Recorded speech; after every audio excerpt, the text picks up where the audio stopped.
Hey guys, welcome back to LOI Fan TV. We're back again to do an FAI quarter-final preview and predictions. Once again, I'm joined by Ross. But before we get going in today's video, we haven't really touched off it on the channel. Obviously, the passing of Ollie Horgan. A huge loss to the league, a great League of Ireland man. Well known for getting Finn Harps promoted twice, and his partnership with Johnny Caulfield at Galway. Just really kind of sad news. A great man to lose in the league, and something we haven't touched off. So it's only right if we kind of talk about him for a minute or two, isn't it, Ross? Yeah, no, absolutely. Yeah, no, such a brilliant figure within the League of Ireland, and I think like legend is such a term that's thrown around so loosely these days. But every Tom, Dick, and Harry, but I think Ollie Horgan is a certified League of Ireland legend. Like, you'd Yeah, see him around the grounds at all the games, and a proper League of Ireland man. So yeah, terrible news. Taken far too young. I think he's only 57, was it? I think. So taken yeah, he's very young. far too young. And was always, yeah, Finn Harps was one I always remember him for. Really up there. His work up there was brilliant. And I heard Dave Webster on I think it was the LOI Central Pod, and people were kind of sharing these kind of funny stories over the years, and talking about the great man, and he said Finn Harps were playing Shamrock Rovers, and the week before Rovers had played AC Milan in was it the Europa League at the time, I think, that a couple of years ago. Yeah, And yeah. we're watching clips and all, and they were saying, how can we break Rovers down here? And the video stops, whatever, and Ollie Horgan goes, well, now, lads, I know we're no Milan, but I think we can get them here, and here. Like, so funny, like, No, no, he's a character. yeah, no, fabulous character, and yeah, it feels kind of right that we're talking about kind of Finn Harps and Galway in the quarterfinals of the FAI Cup today as well, which is quite nice. Yeah, just a fella that would travel above and beyond to sign players. I was reading there on Twitter. I think at the funeral it was referenced that yeah, someone within Galway United was kind of talking to Horgan. He'd send logistics of locations of where he wants to go, and they take care of train tickets and so on for him to get up and down. And he sent like one town in. It kind of it didn't had a sort of Irish sort of. It didn't look sound too international where he was going, and they were like, "Jesus, Ollie, we can't find this name here in Ireland. Where is it?" He says, "Oh, it's in Cameroon." And he was going over to Cameroon to meet Enswa's family to convince him to sign for Galway United. So yeah, Brilliant. the man held no leaps or bounds as far as recruitment went. And look, you think back to that Finn Harps team, like you had Sean Boyd, Ryan Connolly, Dave Webster, McGinley, the goalkeeper. He was like playing for Donegal for God. He comes in to play ball. Yeah. Barry McNamee, Shane McElhenney, And Mark Sam Coyle Todd. there as well. Think of Mark it. Coyle was up there. Yeah. I think he was our captain. Yeah. Yeah. Adam Foley and so on. Yeah. So he put together a proper outfit up there and off his own back. 100%. It wasn't like he had a director of football above him. It was all Yeah. him up and down the pace of the country. So yeah, just a character. And like a proper League of Ireland man. And yes, someone who I don't think will be replicated. No, absolutely not. Great way to finish it off. Rest in peace, Ollie Horgan. We will also touch on later on the video. Obviously, there's one League of Ireland game this weekend. Bohemians playing host to Derry City. We'll touch on Alan Reynolds getting a new contract as well. I think Dawson the boys actually missing this game. It might be through suspension. So yeah, we'll touch on all that later on. But we will start off with Finn Harps and Cork City. Now this is an interesting enough tie. Obviously, Finn Harps has having a quick look, they're unbeaten in six. They're kind of pushing for that playoff spot. I think they brought in a fella called Hans Mapongo. If I think that's how you pronounce it properly. He's brought him in midway through the season, played 7 games, but he scored four in his last four.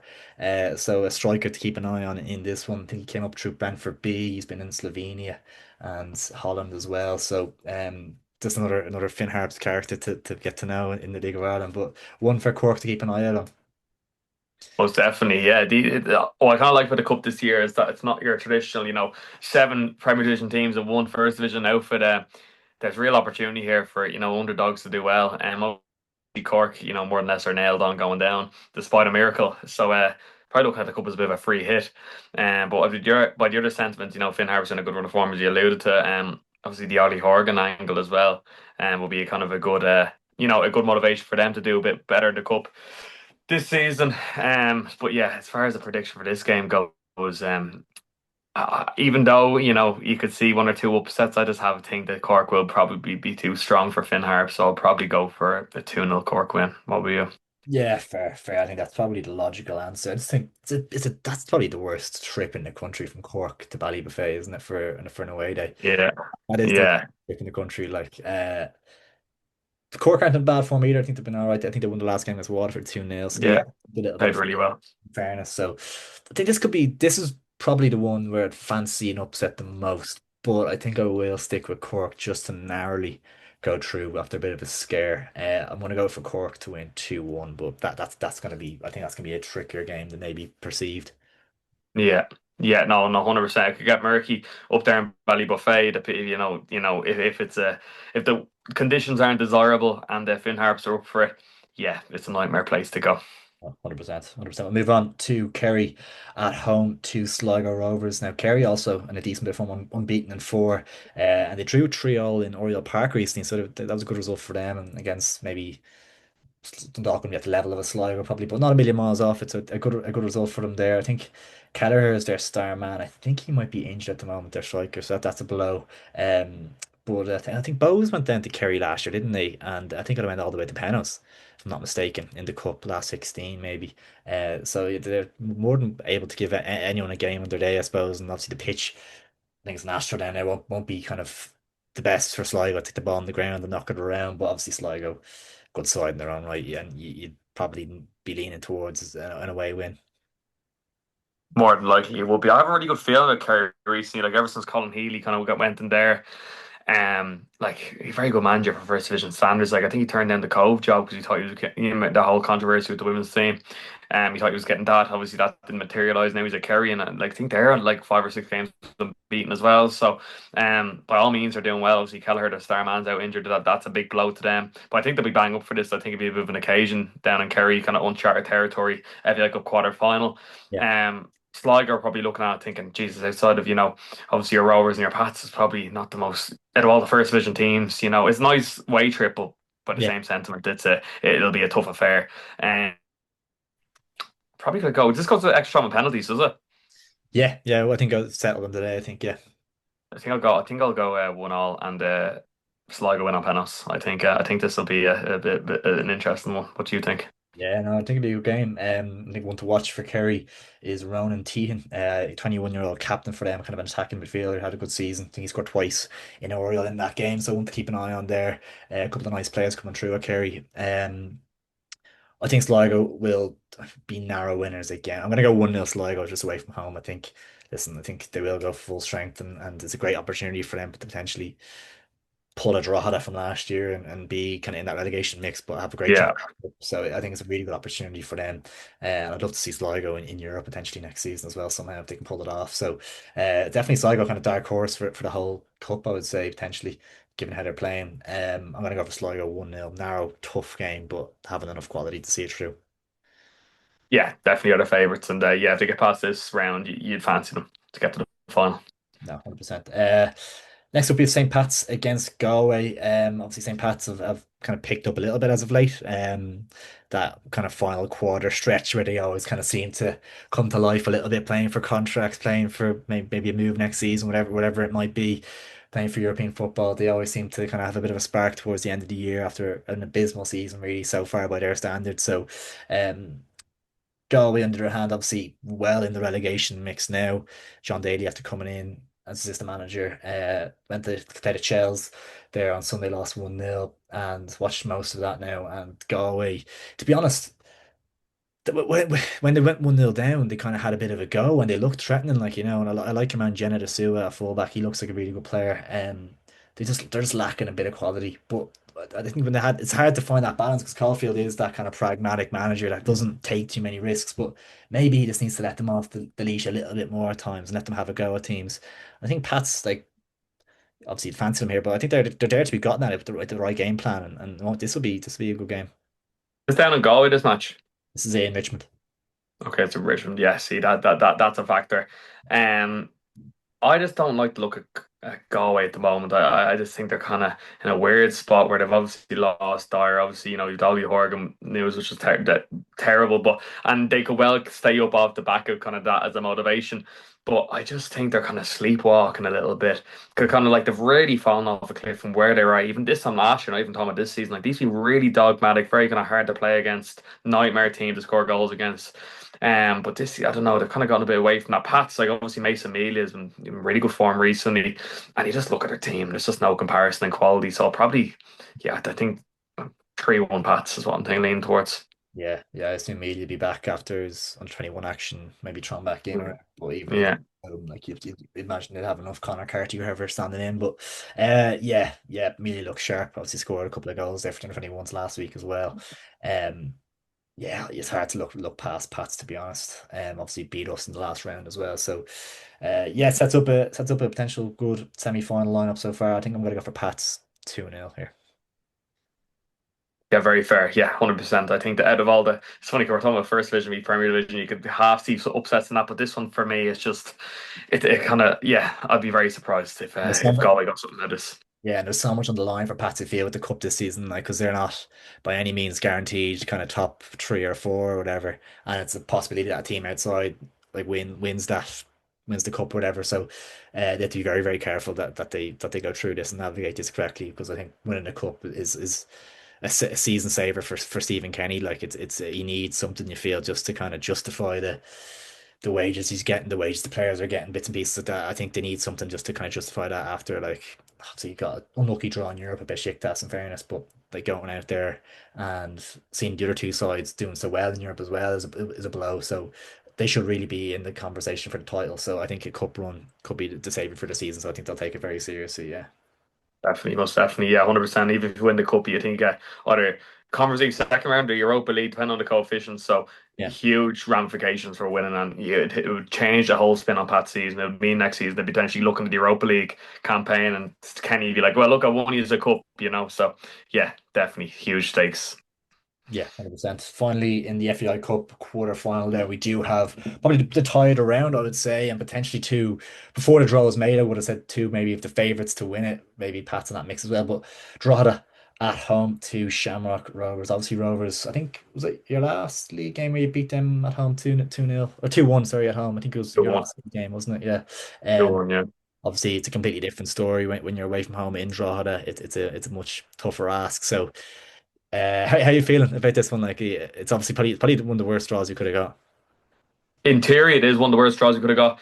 However, like I know a few Drogheda supporters, and just chatting to them kind of over the last couple of days, like they're kind of a bit off. Like even like when I know they ran us tight kind of in Tala there, but we were resting a lot of players, and like players that were big hitters sort of at the start of the season, like Warren Davis and so on. And kind of I don't know if he's kind of his eye has been turned because he was red hot at the start of the season. Yeah. Obviously, he's been linked in with moves to Blackpool and so on. Didn't materialize. I don't know now if he's a bit a bit salty that didn't happen for him. So some players like that, like obviously Darren Markey recent weeks has been, you haven't heard as much of him as previously. Luke Dennison, I know he's like a star-studded performance up in the Brandywell, but then again, you're looking at the Pats game, he makes a mistake, and then Kev Doherty's round with him. So yeah, as far as playing draw, he never like to go to United Park, but as far as like going up now, I think it's not the worst time to get them. Obviously, the cup that we look at to retain and so on. Connor Keady's a huge threat offensively from set pieces and so on. But like, if we turn up here, take them seriously, like getting the double is something that Bradley really wants to do. I think we're going to take these 100% serious. We have a nice record against Drogheda as well. To be fair, we more times than not we don't lose to them. So yeah, I could see us having a bit too much for them. I think we won't underestimate Dora, which will be vital. So yeah, what do you think? Yeah, that's fair. It's fair. Yeah, draw obviously the last two games they've lost, but obviously kind of a bit of context to it was one was away to you and the other one was Pats when they can see that last, Yeah, which was a killer. But they always seem to be kind of tipping along. Obviously, that European mix will be tough for them now, and maybe it's just catching up with them a little bit this season, yeah, on the legs, and they haven't got the best kind of squad yet to really to mix it up a little bit. But I don't know if that might have had a bit of a break now with the international break and stuff, so might come back to it a little bit fresher. I think this is a really tough one to call. It's really, really hard to call. And part of me is like wants the Rovers to go through and win the cup from a shell standpoint in case we finish fourth kind of thing. Uh, Mm. so it's really I, tough. I think I think this would be a like given how good Rovers have been in Europe and thing, it'd be a huge shock for them to go up to Drogheda and lose. It'd be so unlike them. Now, Yeah. look, cup shocks happen, but I just think even if you think about the language we're using with Drogheda recently, like we were saying a few weeks ago, we were like, geez, like they're gonna get Europe again. Like they could even get seconds there from them. Whereas now we're looking at it and we're going, it's kind of just slipping away from them a little bit. And I'm just wondering, yeah, have did they not peak too early? But they essentially have 13 or 14 good players, and when you take 4 or 5 out of the mix, it Yeah, significantly weakens them. So, and look, they've lost Douglas James Taylor, and so on. yeah, So yeah, like they're not as strong as they necessarily were in the first half of the season. I don't think they've grown into the season. I think they've kind of just sustained their level, and whereas maybe some other teams have gotten stronger. yeah. I would agree with that. I would agree with that. Did you put a prediction in for this? I haven't. I've got to say 1-0 Shamrock Rovers. Yeah, I was thinking similar to be honest. Yeah, I'll agree with you. I'll go 1-0 Rovers. I think we went both of us went for the four favourites in that, I think. Um did we, Yeah, yeah. If you had to pick essentially, yeah. one cup upset out of the four, what would you do? I'm sticking with. I'm going with Kerry. Did you I pick just Kerry? had this. Oh yeah, on I, penalty. I I had Sligo on pens, but I just think, yeah, I just think, even if Sligo, I know you're saying it's a huge thing for them potentially getting far in the cup, but they could easily spin that to no, we'll just stay in the league. When you Yeah, stay in the league, it's their bread and butter. I don't think it's that big of a deal. I think it's a very nice bonus, but I can't see it as being their bread and butter. yeah, yeah. Just Who do you think? for the sake to be different, I'll go Finn Harps to turn over Cork as my upset with this in it. But Yeah. yeah, it'd be an interesting round of games anyway, and the draw for the semi-final should be good too. Moving on then to the one League of Ireland Premier Division game this weekend, and this one has huge ramifications in the race for Europe. I don't think there's any kind of talk of the title anymore for either of these sides, to be honest. But second against third, Bows hosting Derry City Bows on 47 points, Derry on 46 points, with the chasing pack just sitting in behind with Shells, Pats, and Drogs ready to pounce. This is a massive game. I can't believe they're your third. That's Yeah, crazy. I would never have guessed that from how we're talking about them, how the results have been. I saw they just sacked their head of recruitment there. He was kind of seen on the bench sitting with Tiernan Lynch and stuff. But you look at the recruitment model there. Yeah, we touched off in previous videos. you can take some Some responsibility. credit. Okay, you know, I like was going to say some credit. I was like, yeah, yeah, there's one less fella in deployment in the board. I don't want to be taking any credit. yeah, yeah, yeah. No, we'll take some responsibility. The Craggy Island comment. 175. Oh, stop. It's mad though, like when you think about it, isn't it? Like with like those signings like Gavin White, Shane Ferguson, and Liam Boyce and all, you would have thought they were a bit more influential considering the stature of them. Yeah, I because I think Gavin White, I was looking at him and said, this fella's class, like, and I just feel like you haven't really heard much about him in the last couple of months, like. No, not at all. Not at all. 100%. I was literally expecting to come back and just being their main man, like, because he's only 29. It's not like he's 33, 34. He has a Yeah. lot more to give, you know? Yeah, that's definitely a kind of I'd say that's a disappointment for Derry fans that he's kind of underwhelmed a little bit this season, 100%. Bows, as I mentioned at the start of the video, are without Dawson Devoy, and I don't think there's any underestimating how big a blow that is to them. I think he just makes them tick in the middle of the park. He's just such a fantastic player, and yeah, I think anyone that comes in from is just kind of like maybe you probably want James McManus, who's on loan at Sligo, to come in from probably ideally. So yeah, it's a big blow for him. Huge blow. Yeah, nomination for PFAI Player of the Year, 100%. He is. I'll be very surprised if he plays football in the League of Ireland next season. Look, captain, leader, keeps them ticking. Yeah, it's a huge loss. But then again, both have good players like your Tierney, you've James Clark, you've Dougie, you have Dale Rooney. So they should be falling no more. And like yeah, so we'll see. But this is a big game. Obviously you touched off earlier on the video. Rennie, Stevie O'Donnell and Derek Pender all signed new contracts to the end of 2027. Considering where we were after one series of fixtures, this is whirlwind, isn't it? Yeah, just not sure on the timing of it. It feels a little strange. Like I just don't see the harm in waiting until the end of the season, seeing where the lay of the land is, and if you get Europe or whatever. Because there's not going to be a long list of suitors for Alan Reynolds at the end. It's not like they need to tie him down because someone's chasing them or something. It was. I don't think there was a great massive rush. I guess the positive of doing it is just to get some stability, and everyone knows their place and everyone knows he's the man, whatever, blah blah blah. I think maybe the big one to get down was probably Stephen O'Donnell because like I think if a managerial vacancy becomes available in the League of Ireland, he'll be one of the names that maybe start popping up and stuff. So maybe that was a Sure. big part of it, I guess. I think he's been Yeah, huge for them probably. behind the scenes. Yeah, you couldn't give Steve O'Donnell a new contract to leave Rennie there sitting Yeah, there, they'll send out a different message altogether. they're probably sitting on the sidelines and sitting outside the boardroom. Uh, Yeah, exactly. yeah, I just thought the timing of it was a little funny. I think I probably would have held off and wait to see just how the end of the season goes, but I don't.